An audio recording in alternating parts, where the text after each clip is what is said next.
In the whole month of April, we're going to dedicate it to the HPV infection. Of course, HPV is always associated with women.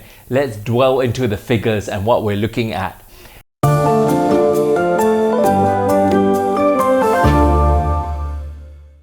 HPV is a type of virus that can be divided into high risk and low risk, and it tends to affect the genital organs. Apart from genital organ, it also affects the oral cavity and also the anus, and therefore it is well known to cause HPV related cancers such as cervical cancers.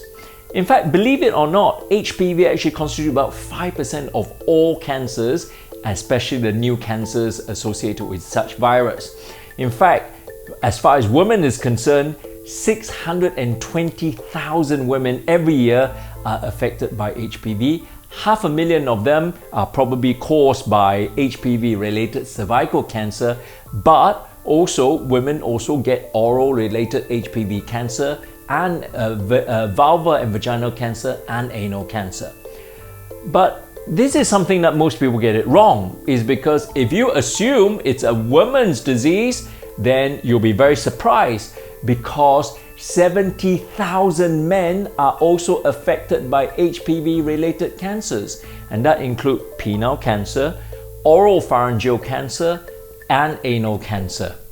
Why is this less often happening in men? It's because when something like this occurs inside the penis or anus, men probably get it detected earlier and get it treated.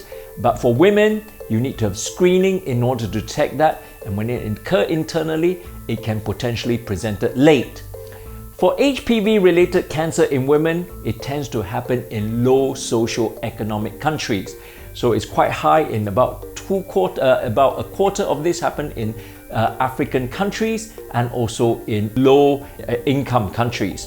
However, in the actual high income nations, you also begin to realize that when the cervical cancer rates come down, then the oropharyngeal rates goes up. In men, it becomes the commonest diagnosed HPV related cancer, and that can be as high as 22,000 men affected by such condition. For second week, we want to explore the possibility of men getting HPV. Stay tuned for next week's Putting Dr. G on the Spot.